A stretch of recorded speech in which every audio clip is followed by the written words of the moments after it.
I'd like to call the meeting to order at 5 p.m. And the board will be meeting in closed session to address items 1 to 3. At this time, I believe there is no public comment on closed session items. And I'd like to close the public comment and recess into closed session.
I'd like to call the meeting to order at 6:14 PM, and the board did meet in closed session and no action was taken. Good evening and welcome to the Elk Grove Unified School District's board meeting. Unless otherwise ordered by the Sacramento County Public Health Department, the state, or by other legal mandate, including AB 361 board resolution, the Board of Education has resumed full in-person board meetings. Live streaming of full in-person board meetings will be available to the public via the Zoom platform. Today's meeting is being video recorded and will be available on the district's YouTube channel. Public comment update. There will be one public comment period during each regular board meeting after the board recognitions that will include both the items within the district's jurisdiction but not on the board meeting agenda, and 2, public comments on items on the board meeting agenda. Public comments. The guidelines for in-person public comments and participation can be found on the table outside of the boardroom and on the district's website.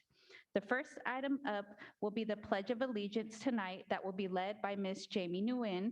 And before Jamie goes down, I would like to ask other board members at this time if we would like to give some brief comments to Jamie, and I will start with Ms. Chaitis Espinoza. Well, Jamie, I mentioned this a little bit when you delivered your report, but I think I'm really grateful that you were the pioneer that got to kind of teach us all this new process, right? About having a student directly on our board, and you handled it incredibly well. We did not make it easy. And you handled yourself with grace and maturity, and you set a really high bar for all of the students who are going to step up to this challenge going forward. And I can't tell you how excited I am to see what decisions you make about your future and how you leave your impact on the world. So thank you so much for your service. Ms. Albiani. I do feel like we said many of these comments before, but I thank you for trusting me to be your mentor and for taking the time to meet with me and run your ideas by me and to help challenge me and make me think. And I appreciate that I feel like you've become a family friend as well, as you've gotten to know my children who are your age, and very respectful of your duty and your service here as well. And I look forward to hearing how things go. We're so excited for you. Congratulations, and thank you for a job very well done. Mr. Yang. Jamie, well, congratulations and thank you for your service. I think you guys have saying a few things to you, how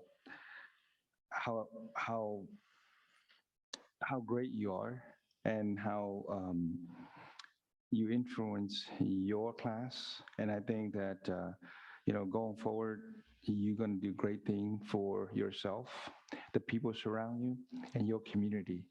And I'm just excited for you, and I just wish you nothing but the best. Good luck. Ms. Jamerson. Hi, Jamie. I'm really proud to be able to have you in this position. You made sure that we were just always constantly reminded of keeping students at the center when we're making these decisions. You took this role very seriously and the responsibility of the role very seriously. And I appreciated that you did your homework, that you came prepared, you asked amazing questions. Sometimes I would say, oh, what she said. So I think that, your poise, your intelligence, and your passion came through in this role. And I'm excited for what is going to come next in your future. So best of luck. We will miss you, but we're excited also for the future.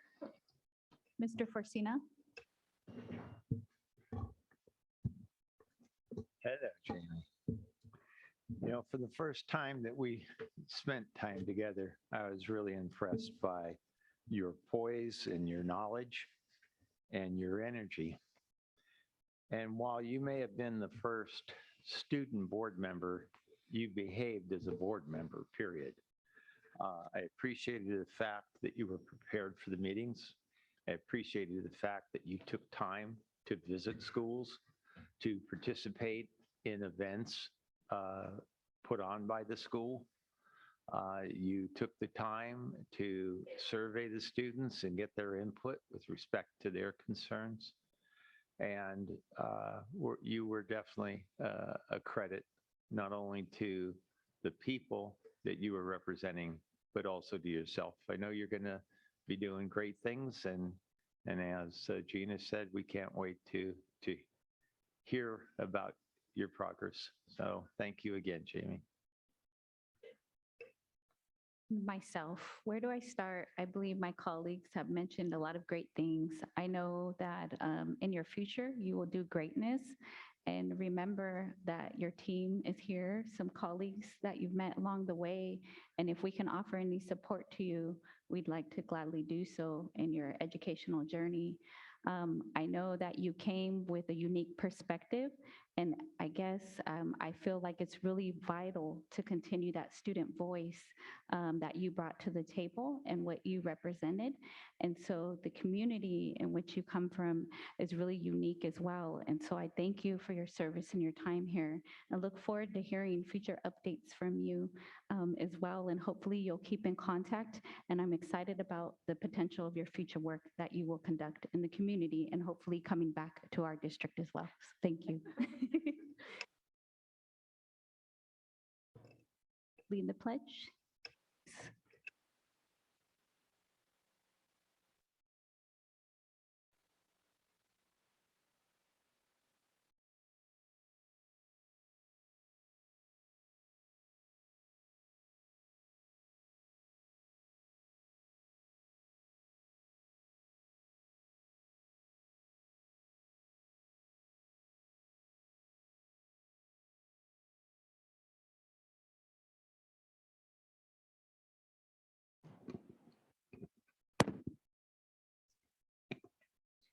Ready, pledge. I pledge allegiance to the flag of the United States of America and to the republic for which it stands, one nation, under God, indivisible, with liberty and justice for all. If you'd please wait there, we have a couple items for you. We'll be presenting a plaque and we'll come down to join you.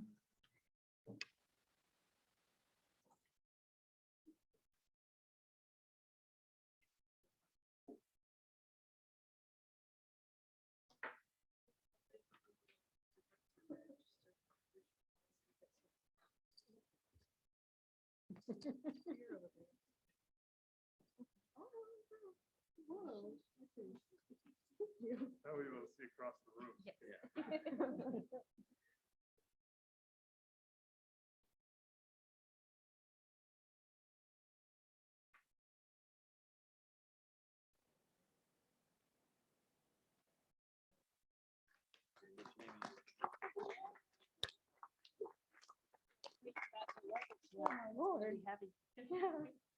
We made that in-house. I got a single room too.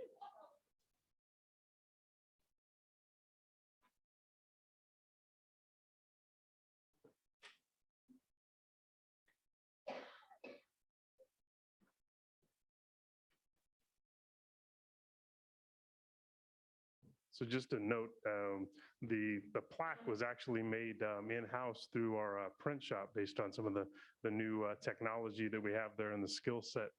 So we're very proud of you, Jamie, and hope that's just a small token to remind you of us when you go out and do huge, great things in the future. So congratulations.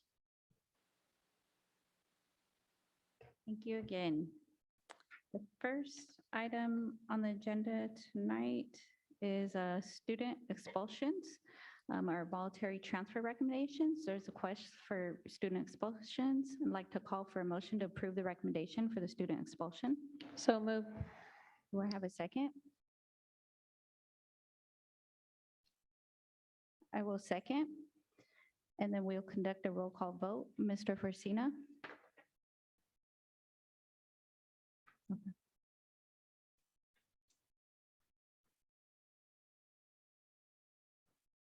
Hi. Ms. Tritis Espinoza? Aye. Ms. Albany? Aye. Mr. Yang? Aye. Ms. Jamerson? Aye. And myself is an aye. The next item on our agenda is public comment. And at this time, I would like to call for public comment for items on the agenda. I'd like to call on Ms. Soriano to see if there's any public comments via Zoom audio for items on the agenda. Madam Board President, Dr. Martinez O'Leary, there are no public comments on Zoom. At this time, I'd like to call for any blue cards for items on the agenda. Madam Board, we have none. Okay, at this time, I will open or call for public comments on items not on the agenda, and like to call on Ms. Soriano again to see if there's any public comments via Zoom for items not on the agenda. Madam Board President, there are no public comments on Zoom for items on the agenda. And then I'd like to call for any blue cards on items on not the agenda. Madam Board President, there's none. So the next item is consent agenda. I'd like to call for a motion to approve items 1 through 24 on the consent agenda. I move approval of items 1 to 24 on the consent agenda. Second. We have a first and second. I'll conduct a roll call vote. Ms. Nguyen? Aye. Tritis Espinoza? Aye. Ms. Albiani? Aye. Mr. Yang? Aye. Ms. Jamerson? Aye. Mr. Forcina? Aye. Myself is an aye. Thank you. The next item up is the LCAP update. And the first item is the LCAP local indicators for the Elk Grove Unified School District. I'd like to call on Ms. Christine or and Mr. Cerruti, looks like, oh, Ms. Christine. Okay. Thank you.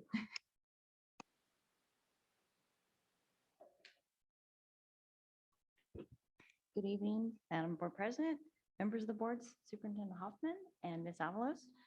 Today, we are reporting on our local LCAP local indicators. These are a subset of our district LCAP metrics. We are required to report LCAP indicators at the same meeting that the LCAP is approved. In our district, we report out and review all of the state and local indicators in September. And some of the local indicators that we're going to go or that we will be sharing tonight will be updated with a new year of data at that time. And then the board will receive all of our LCAP metrics in the fall. And that will include all of our survey data for the year that's related to the LCAP metrics, as well as all the assessment data. Oops.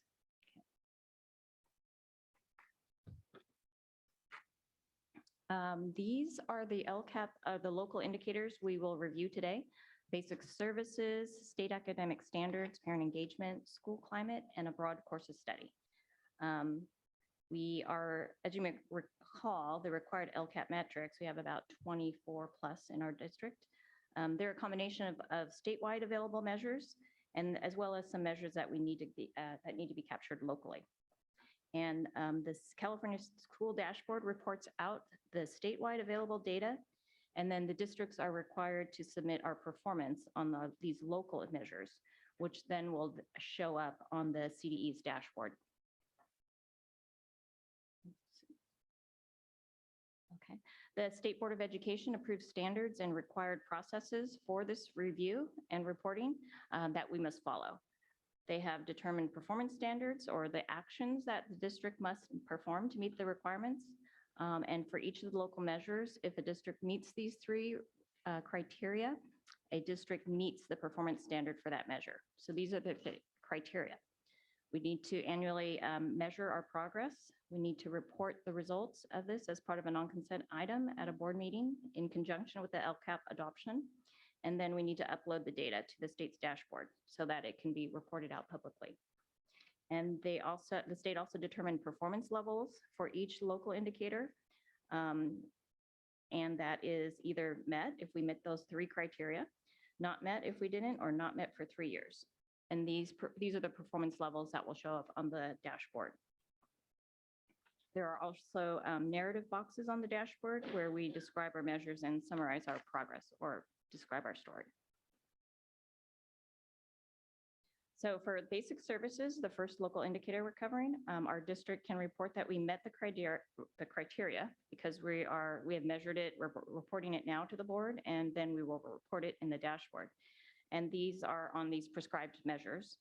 The number and percentage of misassignments of teachers of English learners, we had 2. That represents 1/10 of 1% of our teachers. Total teacher misassignments, there were 29. 1% of our teachers. And vacant teacher positions at the start of the year, there were 3. And this is based on the most recent information we have, and that's from the 2021 data, or the school year. We're just going to, since the school year just ended, we're just finalizing all of the data for this 21-22 school year.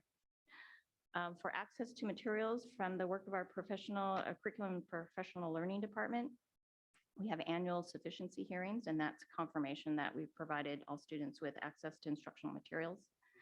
For conditions of school facilities, we can say we have 0 facilities not meeting the good repair standard. We have a fit inspection tool that we perform or rate the schools. And if they do not pass, then they are fixed or repaired immediately. That's just part of our process. So for this basic services local indicator, we can say that we met the standard, the performance criteria. For implementation of state academic standards, we opted to use the state's self-reflection tool, which asks districts to rate themselves on a 5-point rating scale on 23 elements under these categories, or the broader categories of recently adopted academic standards, other academic standards, and support for teachers and administrators. So to rate our district on these elements, Jennifer Avey's team in CPL took into consideration various data sources we have in our district over the past year, from LCAP needs surveys data from staff, parents, and students, and also input and feedback throughout the year from teachers, instructional coaches, curriculum specialists, principals, and VPs. So the ratings for each of the 23 elements will be posted publicly, but this is just an aggregate of or a summative rating of the 3 major components. We can say that we're at full implementation, or a rating of 4 on a 5-point scale for each of those components. For parent engagement, the state requires that districts use their self-reflection tool to rate themselves on 12 elements under these 3 broad categories. And so Lisa Lavasser, our Director of Family and Community Engagement, took lead on this determination. And again, she took into consideration the data from the past year, from parent engagement activities that she sponsors or that are offered across the district. Again, LCAP needs survey plays a role, as well as any discussion and direct feedback that she receives from any of our various parent community committees over the past year. And from these ratings, our district can be considered to be at the initial implementation level for those 3 broad categories of building relationships, building partnerships for student outcomes, and seeking input for decision-making. For school climate, our practice is to administer a climate survey to students, school staff, and parents, asking them questions about the following 4 climate themes: school connectedness and sense of belonging, climate of support for academic learning, knowledge and fairness of discipline rules and norms, and safety. Due to COVID in 2021, our climate surveys were put on hold because we had to have a lot of a host of surveys of students, parents, and staff to gather their feedback throughout the year to make program adjustments. But for this year, we're back on track now with the district's climate surveys. We administered them this past spring. Staff and parent perspectives are still being analyzed and will be shared when we release the full set of LCAP metrics in the fall. And tonight we'll share the latest student climate data from 21-22. And that fulfills the state's minimum requirement, which is just for student climate data. Over the past, it's been 2 years, we had some revisions and actually numerous revisions and additional items. We changed the focus. We asked students about the climate in the classroom instead of the climate at the school in general, as well as capturing student perspectives on instruction and participation opportunities. And so the results of our climate survey for students can't truly be comparable to previous years, so we have a new base. And we are reporting 1 year of school climate tonight. From the survey, we look at responses in terms of favorability, or the percentage of students who responded favorably or positively to each of the items, survey questions. Across all survey items, an average of 74% of students responded favorably. And among the climate themes, knowledge and fairness of rules of discipline rules and norms received the highest favorability score, and student connectedness, sense of belonging received the lowest score, 67%. And we also look at student ratings by ethnicity, as well as the LCAP student groups of EL, foster, homeless, socioeconomically disadvantaged, and students with disabilities. Among ethnicities, overall ratings of climate ranged from 70% for American Indian students to 76% for Asian and Filipino students. And among the other student groups on the right-hand side, homeless students reported the least favorable school climate at 69%, and socioeconomically disadvantaged reported the most favorable among those other student groups at 73%. For broad courses study, we measure this in three ways. For elementary school students, we measure their access and enrollment in a broad course of study as represented as the percentage of students who receive report card grades in the subject areas here.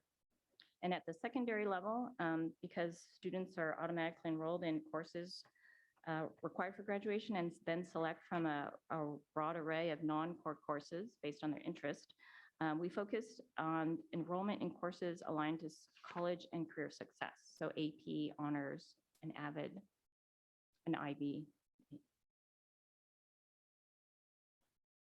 At the elementary level, like I said, we use grades given in each content area, and that serves as our proxy for providing instruction in that content area, with the rationale that if a teacher provided an instruction, they would have assessed students' mastery of those standards taught.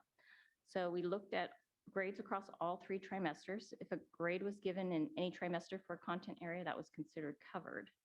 And then students who received report card grades in all the subject areas were counted or considered to have a broad course of study. Because the 21-22 school year just ended for year-round schools, we haven't yet analyzed the grades for the current year.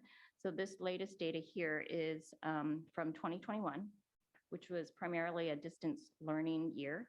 Students didn't return until the spring, and not only some students returned. In 2021, we have 85% of elementary school students received a broad course of study, so evidenced by the report card grades in all 6 content areas. 100% of students received instruction in English, math, science, social science, and PE. 85% of elementary students received instruction in VAPA. And that's likely due to operating under the reduced instructional minutes. This shows teachers prioritizing ELA and math over VAPA during that primarily distance learning year.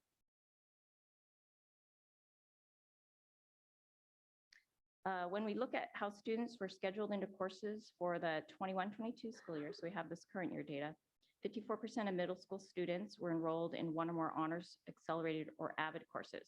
So that's lower than previous years. And you'll see this lower course enrollment in these rigorous courses pattern with high school and honors AP2. And the reason we're hearing for this pattern is that as students return to a somewhat more normal school year, but after a year plus of distance learning, counselors and school administrators have shared that students were not feeling confident about their skills, and they had perceived their readiness for these courses as at a lower level. So I think that is what is contributing to these lower enrollment rates. And in addition, people have shared at the sites that some of the normal recruitment for such courses, like in-person meetings with honors or AP teachers, and some of the personal connections and encouragements that teachers provide in person, didn't happen to the same extent as it had happened in previous years or in the same way. And so that could have contributed to the lower course enrollment rates. So this graph shows that there is variation that exists in honors and in enrollment rates by ethnicity and by student group. We see here that Asian students enrolled in honors courses the most at 65% compared to African American students at 40%. And among the student groups, socioeconomically disadvantaged students enrolled in honors courses at 47%, and students with disabilities enrolled in the least at 12%. At the high school level, 42% of students were enrolled in one or more honors AP or IB courses in 21, 22, also lower than previous years. Coming out of the pandemics, high schools have been working with some contracted agencies, ABL, a Better Lens, and Equal Opportunity Schools were some of the contracted agencies, and they focus on equitable master schedule planning, as well as targeting and encouraging students to take more rigorous courses, and also then supporting them in their success. So much of the foundation of that work happened this year, and we're expecting that the impact would be realized in the 22-23 year, so next year, with higher course enrollments in rigorous courses. By ethnicity, Filipino students were enrolled at the highest rate at 60%, whereas African-American students were enrolled at 24%.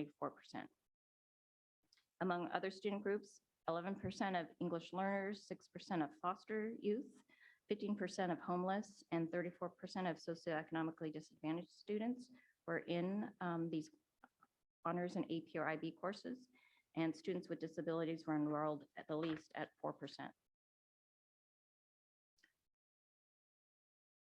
So,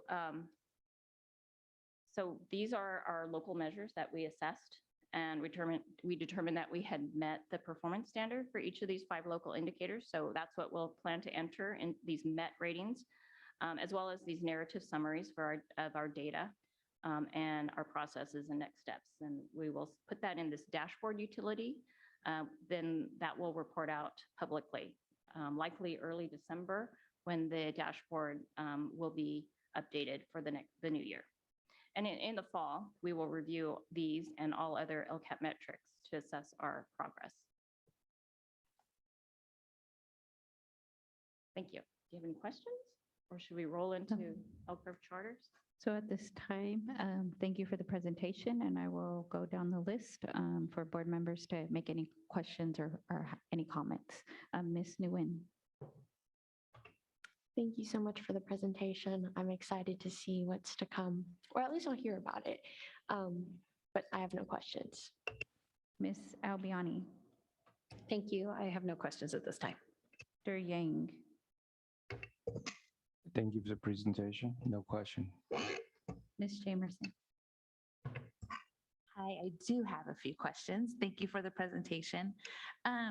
Just on slide 5, I was just hoping you could, just for the public too, just to define where it says misassignments. Can you just explain what that definition means? So that would be a teacher that is assigned to a subject area course that doesn't have the appropriate credential.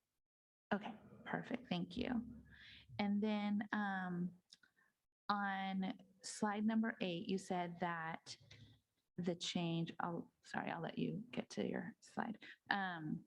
You said that there was a change made looking at school, from school climate to classroom climate. Mm-hmm. And I was just wondering if there were thoughts to keep both of those questions, looking at both of those, because I think that they both can tell a different story. And I think when you're looking at the classroom climate, that could highlight some really great things, even though maybe general school climate, maybe there weren't so great things. So just. Yeah. I think we did keep some of the school climate items on there. We just added more or changed a lot of the school ones to the classroom. And then if we aggregate the classroom, we thought that could represent the school also. Okay. And I mean, I know that messes with your, continuity of data from year to year, but just, I think that those are both important factors. And then questions on slide 12 and 13. I know that when we look at the decline in VAPA and we talk about that this was during distance learning, I just wanted to know, were there additional strategies that were put in place at elementary schools to reverse that trajectory besides just kind of getting back to normal? Was there anything done in addition to try and increase that? Just because I know that usually VAPA, you're building that foundation in elementary school so that that can continue on in middle school and high school. So just wondering if there were any strategies. Jennifer, you want to talk? I mean, there was a lot that, that happened in VAPA this year. We just Okay. don't have the results for the current year yet. Okay. So part of it is just an awareness, and then also the work that our director, Jennifer Wilbanks, has done to bring specific programs to the elementary level, which includes the after-school bands. And we have recorders at the third grade level. And we also have a specific art program and materials that have been provided to fifth graders.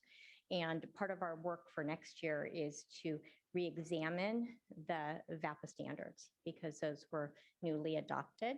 So that it's bringing awareness to their expectations. And we're also looking at exploring curriculum for our elementary world this next school year. Okay, perfect. As a parent of a third grader, I appreciated the recorder. And then for slide 13, I know that we have those continued opportunity gaps looking at populations, African American, Hispanic students. Again, you mentioned that there were some strategies put in place with some partner organizations. Can you, I don't know if folks really heard what those were, and if you can talk to, and maybe Mr. Cerruti might need to answer that, but just a little bit about what's been put in place to try and increase the number. Sure, happy to, and it's a good question. I think the most significant, if you heard ABL, as we refer to it as ABLE, I think one of the most important things that we are doing, well, and first of all, I'll just back up for a second. Under normal conditions, so, and we're not using the pandemic as an excuse, as even I had that in my head. Yeah, we kind of are, because things were extremely different when we were doing that. Right. So for example, the opportunities that we would typically have where we literally have counselors from middle school who are going over directly to our feeder elementaries and beginning to work, all the face-to-face work, it didn't happen for 2 years and we couldn't do it. But the work that we are doing now, and I had a meeting with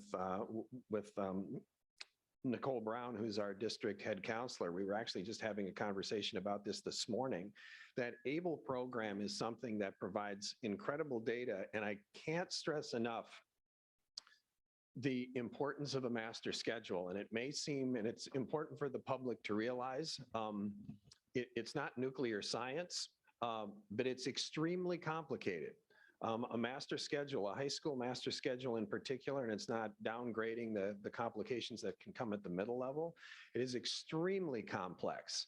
And there actually are only a handful of people in a school that truly understand all aspects of it. Counselors tend to know a great deal about it, but this provides incredible data that you can begin to pull and analyze it at a incredibly micro level so that we can see specifically students that are in certain courses. It can provide us all the data immediately as your schedule is being developed to understand demographics in AP and honors courses and who are there and who are not there. So even our counselors can look and be alerted to that, because with large caseloads, and again, I'm not making excuses, it will help them dramatically to be able to understand what students they can get to.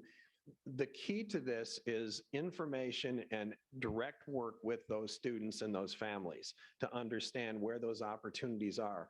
Our schools have done a lot of work to remove barriers from not only dissuading, but actually not allowing students into courses. A lot of prerequisites have been removed. A lot of those things have been removed. We really are moving much more toward do you believe that you are prepared for this, and informing parents and the students, and then truly encouraging and say, take the challenge and accept the challenge. But all of that begins at the middle level. And so I just can't stress enough, there is a much more sophisticated approach that's being taken. I was in a meeting just yesterday with one of our high school principals, and we were having a conversation about their master schedule. So as someone who did high school master schedules and middle and elementary for many, many years, this is, if I had this, it would have been a game changer, and that's what we're hoping. And so we'll be able to come back in the coming years And we'll be very open and transparent about the data and the movement that we're making. And we'll be much better able at explaining why we're getting the results we are and what further we need to do. So I don't mean to put it all on this program, but it has a lot to do with it. And we'll be back to more normal conditions in terms of the work that we'll be doing with all the face-to-face work, because there is nothing that can replace the direct face-to-face work our counselors are doing with our kids and families. And that didn't take place for a 2-year period. Right, perfect. Thank you. I think that removing some of those barriers and changing that perception, working with the families, that these courses are not by necessarily invitation only, that if there's that interest there, I think that that's good for families to know that that's something that they can work with their kids on and that they can partner with the school. So I think that, and then as you said, this program, my father and my husband have both done master planning, so I can recognize the challenge there. So it is more complicated than folks realize when you have as many variables. Just for example, we have 73 math courses that are offered in our high schools across the district, and not every course is offered in every one of our schools. And the master schedule, or the type of, if you're a block school versus a traditional school, means it's a very different approach to master scheduling and things of that nature. And the other thing that definitely has taken place is the mindset shift by our teachers, because ultimately they are the ones that are working with our students, and just the increased acceptance of, we don't need labels and we don't need a lot of those things to encourage kids to come into these courses, and our teachers really taking the perspective that we'll do whatever it takes to ensure that our kids have opportunities to be successful in honors courses. And the last thing that I would mention is we are analyzing this whole concept of honors courses, because on student transcripts, for example, there are 2 grade point averages that are identified. Right. And because some of our honors courses are recognized and others aren't by the UCs and CSUs. And so we're having conversations about all of these aspects of the courses that we're offering kids and how we're labeling and working on those. So there's a lot of exciting work that's going to be taking place, and we'll make sure that we're keeping the board informed of that. Perfect, thank you. And I think it's Thank great you, ma'am. for the public to hear that too. So thanks. And that was it. Those were all my questions. Thank you. Mr. Forcina? Thank you. Christine, I have just a few questions, and I'm going to be easy with you since I didn't speak to you prior to the meeting. Can you go to slide 7?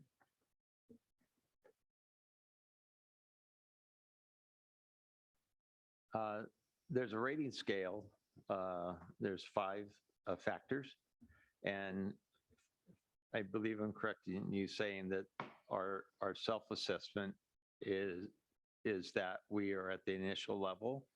Can you give a definition of initial as we see it versus full?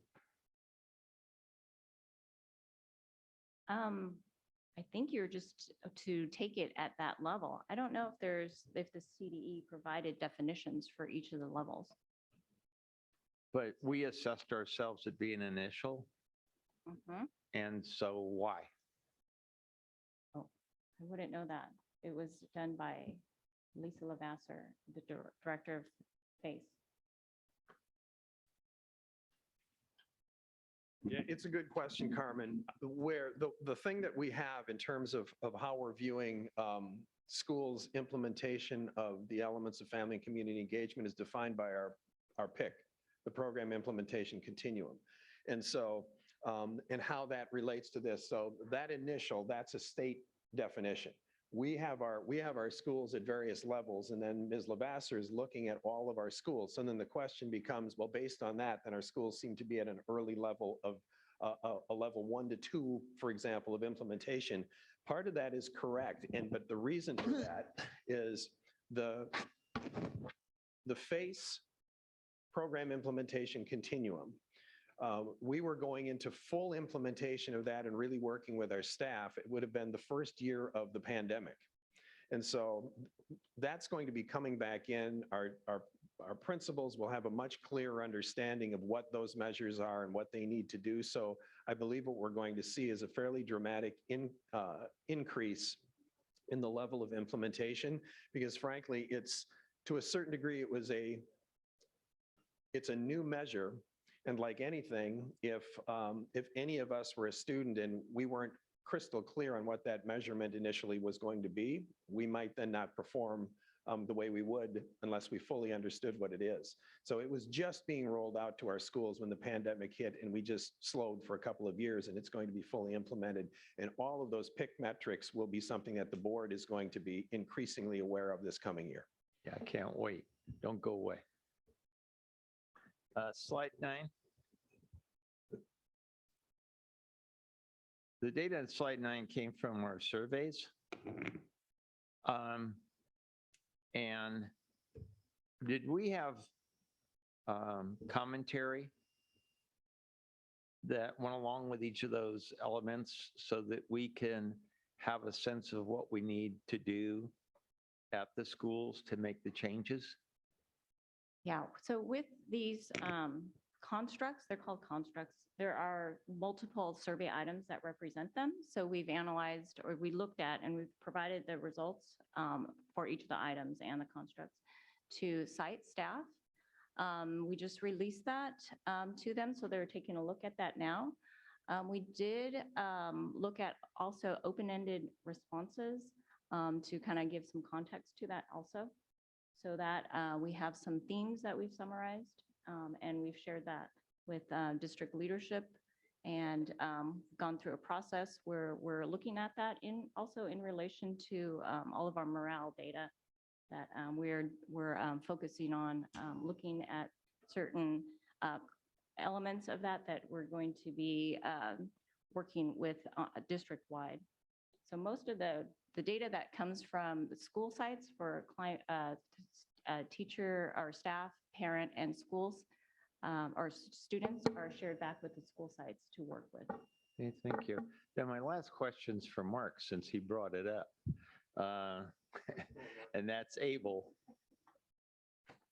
And ABLE, really, I agree. ABLE is just an incredible program from this perspective of what it can do to make changes.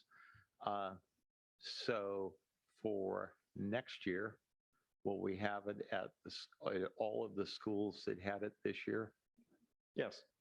Okay.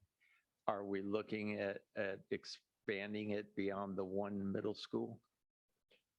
I couldn't tell you yet whether or not. I mean, so like anything that we're doing, we'll be analyzing the success of it and working through that. And so the early results of what we're doing are very, very positive. So I could see, certainly could be a recommendation that that is in fact what we would do.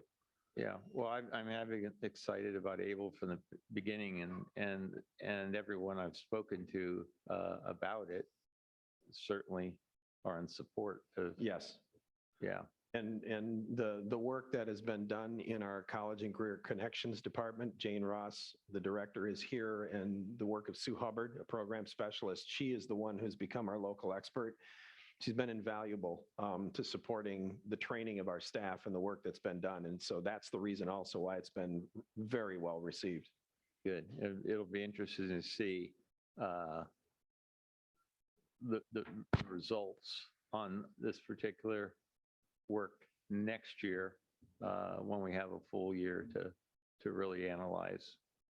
That's for sure. And I typically don't make a statement like this because it may seem like I'm advocating for something, and I don't do that in terms of, but this will be something that will be very difficult if we were to pull it away from any of those schools that currently have been doing it. To say we're not going to be able to do it or potentially expand it would be a challenge because it's extremely powerful. Yeah, I'll be a full partner for full expansion. Believe me, it works. Thank you, sir. All right, thank you. Ms. Chavez Espinoza? No questions. Thank you for a great report, Ms. Iquido. Thank you for disaggregating the top line numbers right off the bat. There was a time we had to ask for that, so I really appreciate it. And thank you also for giving us, where available, the narrative, the story, you know, that the trend started to tell. And I look forward to hearing more of that in September. Thank you. And again, similar comments. Thank you for the presentation. I think my colleagues asked some of the questions I had regarding the AP and honors, and hopefully we get more students enrolled and continue to work on that in the out years, given what our situation was and the circumstances. Again, I thank you for the great work you do and the research and the team that's behind there. So thank you.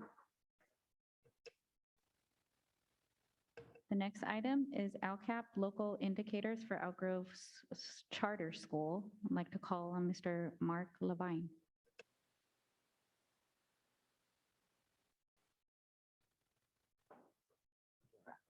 Awesome. Good evening, Madam President, members of the board, Superintendent Hoffman, and Ms. Avalos. I'm excited to be here tonight. Kind of. No, I'm excited to be here. I figure with the local indicators, I'm here every year at the same time. Sorry, my computer now won't switch over. Slides 1 through 4 are the same as the districts, so I don't know if I need to go through. As a charter school, we are required to report separately, but the indicators are the same, so to speak. So slides 1 through 4 are the same as far as our goals, what the end goal of this, what we're reporting. So if we were to go forward into slide number 5 for basic services, this is the one for us where zeros are good. So we have 0 teachers that are misaligned at Elk Grove Charter School. We have 0 students without instructional materials, and we have 0 instances of our facilities needing repairs. So that's the good one there. If we go to the next slide, an implementation of state and academic standards. This one, to answer a couple of questions, just because I did have a little bit of time over there, I did double check the state reflection tool. There is no rubric on what each one of those means. So it really is up to us to kind of determine within those 5 areas where we land. And as we went through as a staff and as a leadership at Elk Grove Charter School, we reported that we are initial as far as adopting academic standards with new curriculum, frameworks, and for support of teachers. One of the main reasons why we rated ourselves as initial is because there is new curriculum that needed to be adopted, that needed to be transitioned over to independent study or into our classrooms. And so our teachers felt like they weren't in the same level where they were in years past. We were actually at full implementation for those as of last year's local indicators. So feeling like the new curriculum has stretched us to learn a little bit more, and we have still quite a bit to do. So hopefully that answers or preemptively answers a question that might come up. When we look at our parent engagement, this one we're initial as well. Some of the strengths that we call out for this one as a school is our onboarding process, that we require face-to-face appointments for all of our new parents and students. So they all have to meet and come together as part of that onboarding. That's a strength. Our transcript analysis by multiple people, not just counseling. We have independent study teachers that are part of that process as well as administration, and the parents are part of that initial transcript analysis as well. So that's a strength. And then our advisory council makeup of staff members and parents. We're still trying to get a student to be on our advisory council, but we'll get there one of these days and we can follow the lead of the board. Areas for improvement for us is we need to get stronger synergy connection with our families. We need more parents logged on and with access and knowing how to use synergy. That is an eye-opening thing if you delve into the data to see how many parents have actually opened up the synergy mails that get sent out. The numbers are pretty low from time to time. And then just increasing our capacity for interventions. We have such a wide range of students and parents, from credit deficient to uber, just going super fast and wanting to complete work done and needing a lot of flexibility. We have a really wide range of students, so we need to continue to work on that. If we look at our school climate, we're using the same surveys that the district sends out. We have had in the past, if you remember, for those board members, that this has been a real area of growth or struggle for us at Elk Grove Charter Schools. Our students just don't answer the surveys. Our parents don't answer surveys. Our staff don't always answer surveys. So going into this school year, if I remember right, last year we were like maybe in the single digits. I think we had 9 responses to the surveys that we were trying to call out for here. So we increased to 89 for this year. So we're proud of that. Still needs to be better, but we are proud of that.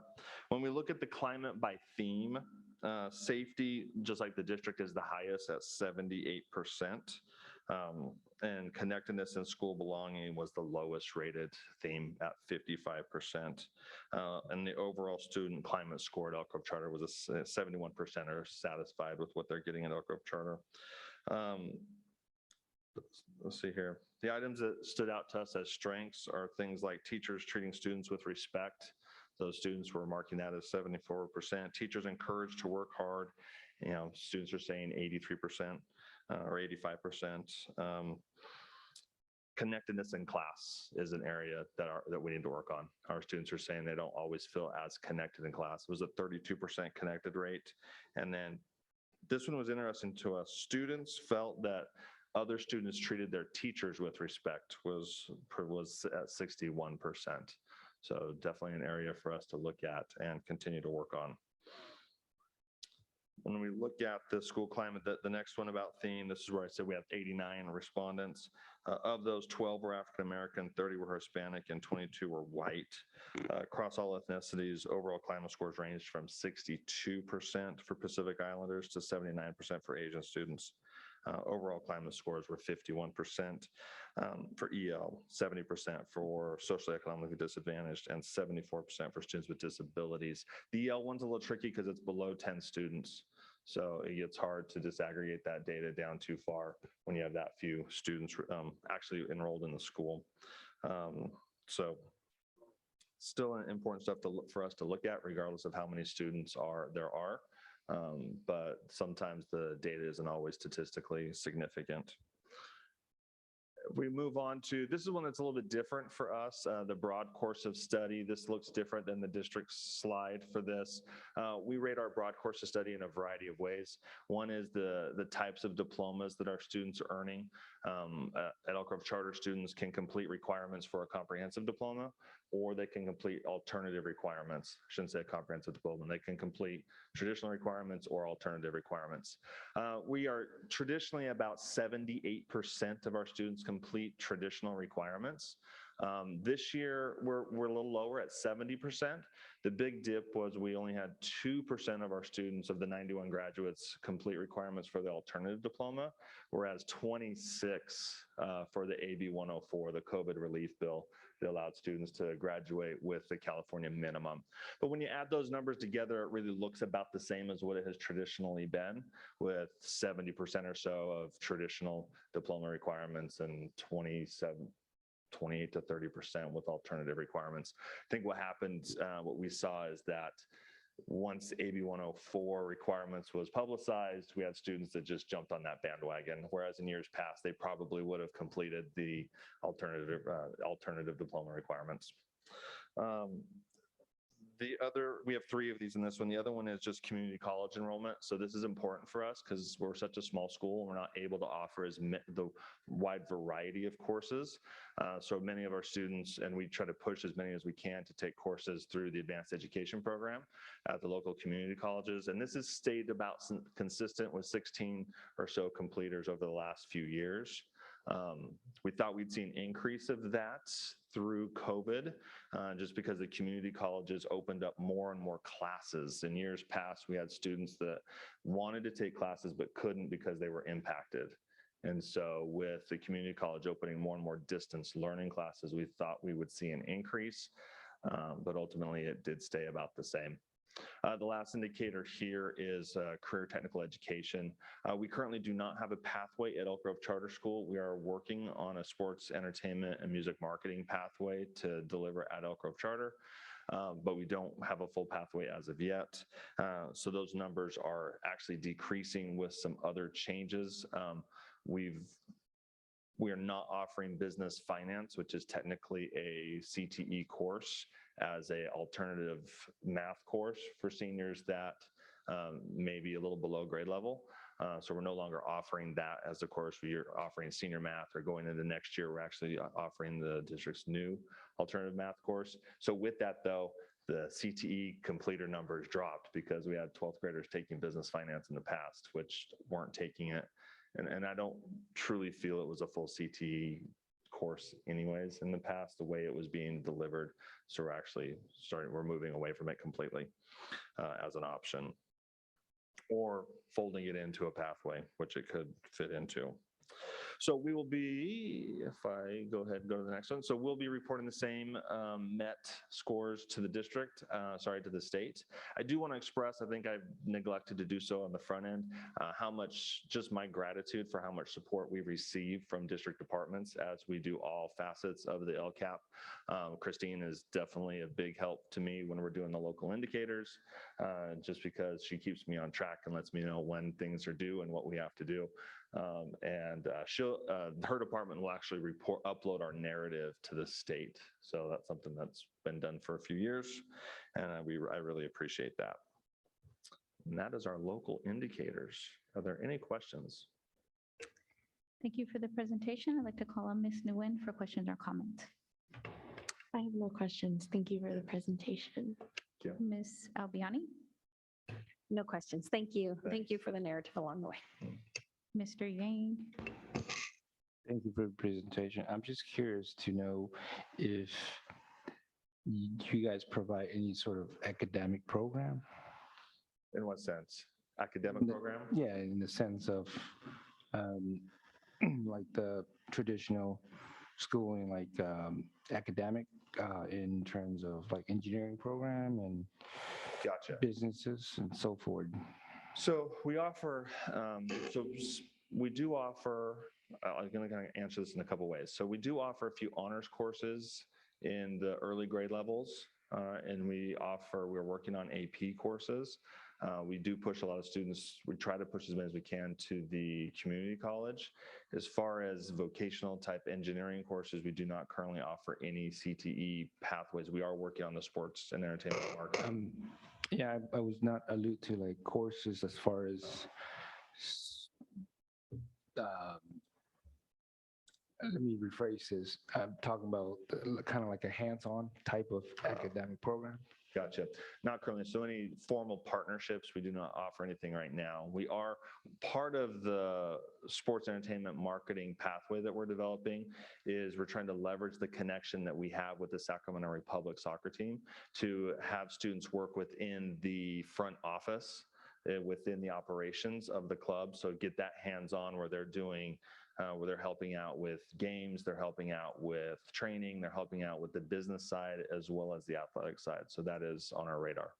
And yeah, so I love that. And yeah, I would recommend to maybe, visit that and expand in that arena to give more program for kids to have hands-on training going forward. Thank you. Yeah, thank you. I also needed to mention that. So Mrs. Ross is on our advisory council. And so all that support as far as for us for work-based learning, we know where we need to go, for that and appreciate her help. Thank you. Ms. Jamerson.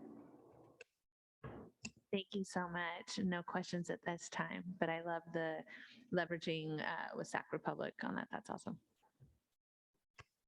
Mr. Forcina. Hi, Mark. Having worked with an alternative program, which certainly is the Elk Grove Charter, I know it's like pulling teeth to get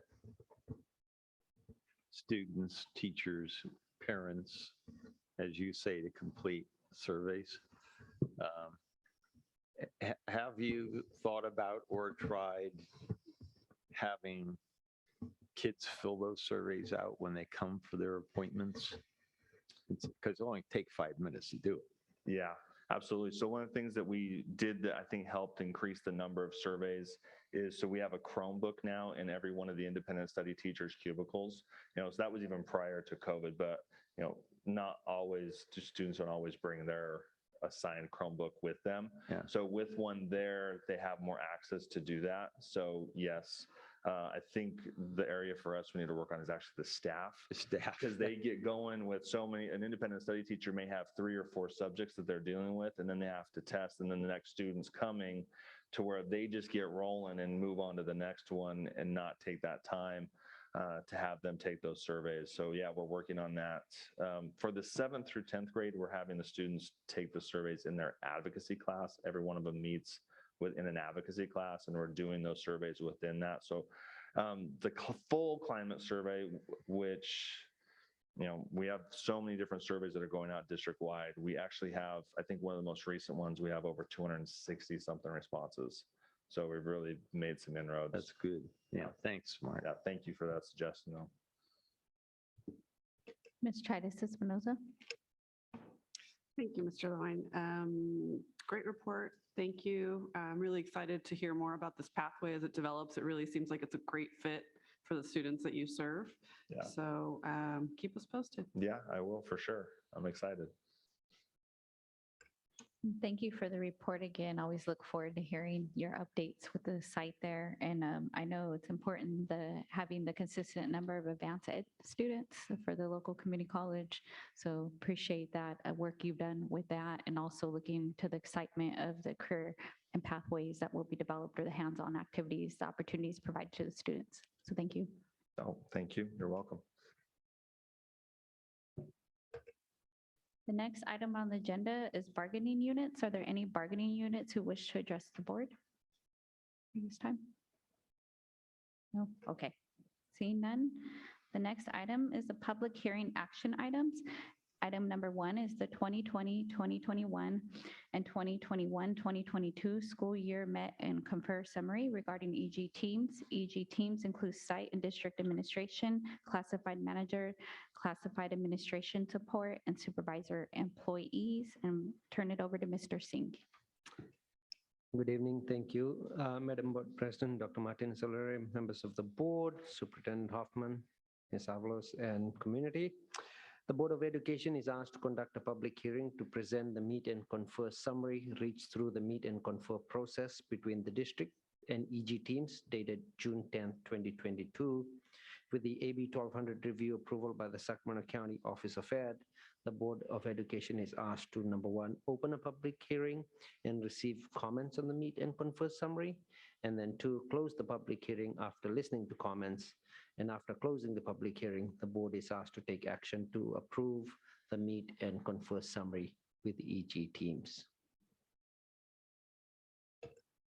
At this time, I'd like to open the public hearing and call on Ms. Soriano to see if there's any public comments for this item via Zoom. Sorry.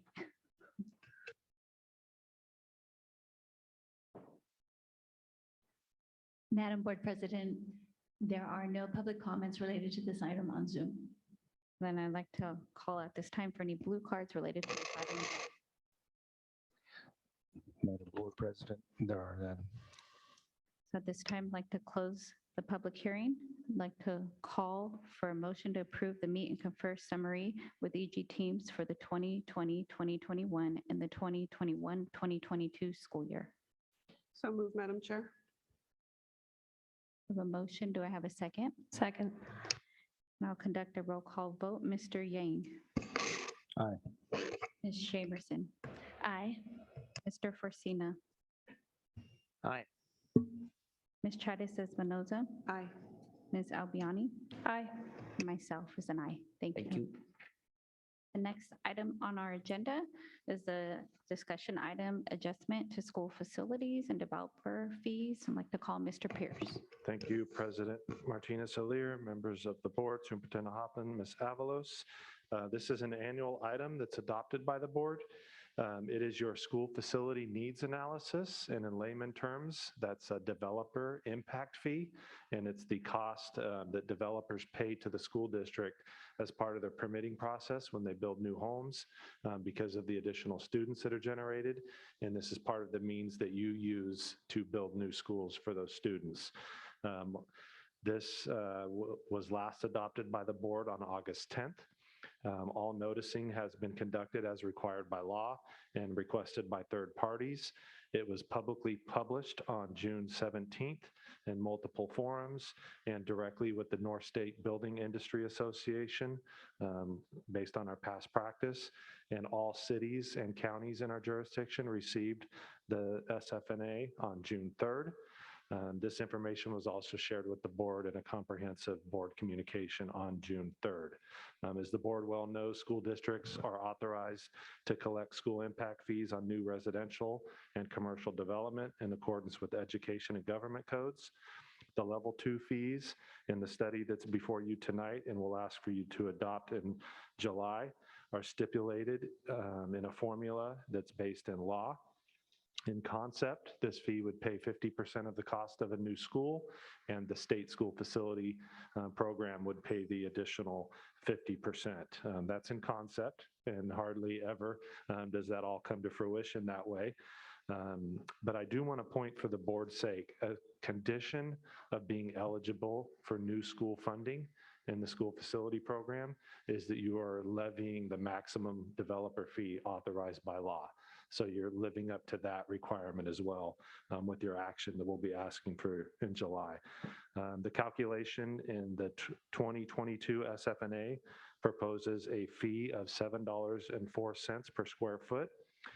This represents an increase of 32 cents over your prior fee, which is a 4.8% increase, fairly consistent with the increases over the last couple of years. And I do want to just give the board perspective in the community because I think it's helpful. It's kind of a double-edged sword anytime we look at increasing these fees because we know the impact that has on the development community. So this is what's called a level 2 fee. It's above and beyond the floor. The state has what's called a level 1 fee, which is the floor. In other words, you can charge above that if certain conditions are met. And of course, in our situation, we've met those conditions.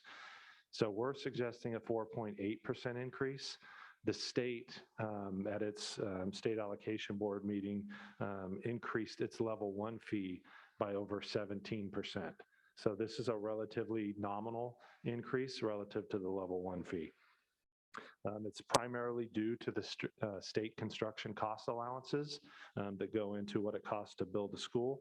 And to put it in perspective, the average new home in the Elk Grove Unified School District boundaries would see an increase of about $770 at permitting time. So the public comment period is open.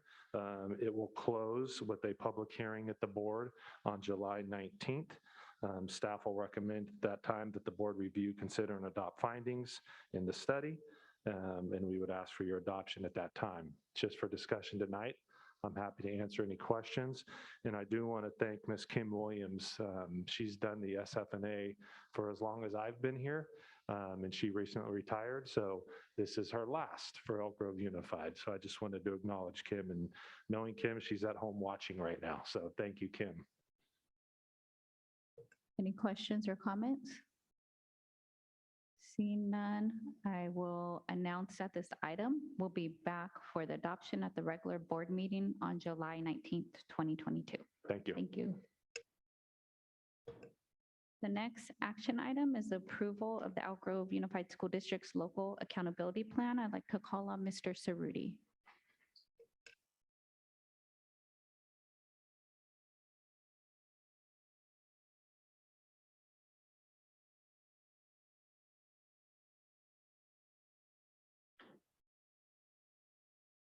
Thank you, Madam President. Good evening again, members of the board, Superintendent Hoffman and Ms. Avalos. Excuse me. Just a really quick overview, and that's for the public. The LCAP is really a 12-month process. So I just point out these various sections of implementation of actions and services. So our work actually begins in July, and in the fall and running into December is when we conduct the needs analysis, and January through May, that's the budget and LCAP development, and June is the approval, and then the cycle repeats. And so we did have the public hearing on the 4th, and we are here respectfully requesting the board approve the district's LCAP. And with that, I ask that the board I respectfully request that the board give consideration to the approval of the 22-23 LCAP. Any other comments or questions at this time? Seeing none, I would like to call for a motion to approve the Elk Grove Unified School District's Local Control Accountability Plan, the LCAP for the 2022-2023 school year. So moved. Second. I have a first and second. Conduct a roll call vote. Ms. Nguyen? Aye. Ms. Jamerson? Aye. Mr. Fortino? Aye. Ms. Chaitis Espinoza? Aye. Ms. Albiani? Aye. Mr. Yang? Aye. And myself is an aye. Thank you. Thank you all very, very much. The next item is approval of the Elk Grove Charter Schools Local Control Accountability Plan. I'd like to call Mr. Mark Levine back up. Good evening again. I would like to say as well, I thanked Ms. Keto in our last process with the local indicators. I would like to thank the district's budget department that assists us tremendously with the LCAP process. Mrs. Hayes wouldn't be able to do this without her assistance. It is a 10-month, we work on this all year long as a school. So trying to figure out where we can focus our efforts and energies is not always easy. But I request this evening that you adopt the Elk Grove Charter Schools Local Accountability and Control Plan as it has been presented to you. I'd like to call at this time, any questions or comments? Seeing none, I'd like to ask to call for a motion to approve the Elk Grove Charter Schools Local Control Accountability Plan, LCAP, for the 2022-2023 year. So moved, Madam Chair. Second. I'd like to conduct a roll call vote. Ms. Nguyen? Aye. Mr. Forcina? Aye. Ms. Tritis Espinoza? Aye. Ms. Albiani? Aye. Mr. Yang? Aye. Ms. Jamerson? Aye. And myself is an aye. Thank you. The next item is the 2022-2023 adopted budget. I'd like to call on Ms. Hayes.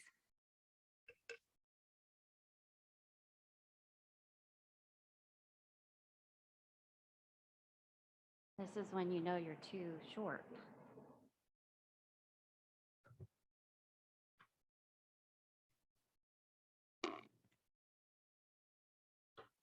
So I don't have a presentation for you tonight. What you have in your packet is the state financial reports, and those will be submitted to the county office upon your approval of the 2022-23 adopted budget. I do want to point out the budget that you're going to ask to be, that I'm going to ask you to approve is a placeholder budget, unfortunately. We've been watching the state through their negotiations come up with what they're calling the budget agreement between the legislature and the governor. And it's a lot of good news for Elk Grove. So there's going to be a lot of decisions and a lot of conversation going forward. So although this is a placeholder budget, it's still a budget nonetheless. And so we had a great deal of staff time and effort put into this budget. I'm very happy with the way the budget has turned out. And it's nice to be able to add money instead of pull money back out. So that's a very, very nice time for all of us over in the financial world. And so with that, in accordance with Ed Code, I would ask that the board take action to approve the 22-23 budget as presented on the June 14th public hearing. Any final comments or questions? Seeing none, I would call for a motion to approve the 2022-2023 adopted budget as presented on June 14th, 2022. So moved. Have a first, do I have a second? I'll second, Madam Chair. I'll conduct a roll call vote. Ms. Nguyen? Aye. Mr. Forcina? Painfully aye. Ms. Tritis Espinoza? Aye. Ms. Albiani? Aye. Mr. Yang? Aye. Ms. Jamerson? Aye. Myself is an aye. Thank you. Thank you. The next item on the agenda is the board member and superintendent reports. I'd like to call on any board members or superintendent to submit reports on the organization and committee meetings relative to the district. Ms. Tritis Espinoza. The Legislative Advisory Committee of the California School Boards Association has met.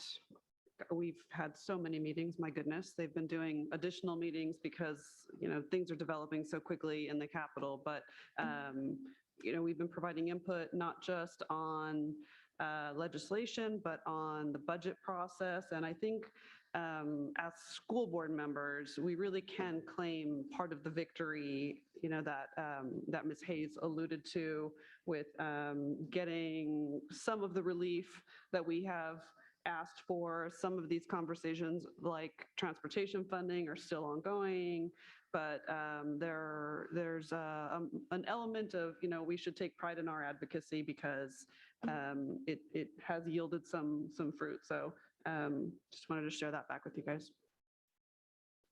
Thank you. Any other board member, superintendent report? I'll just speak very quickly.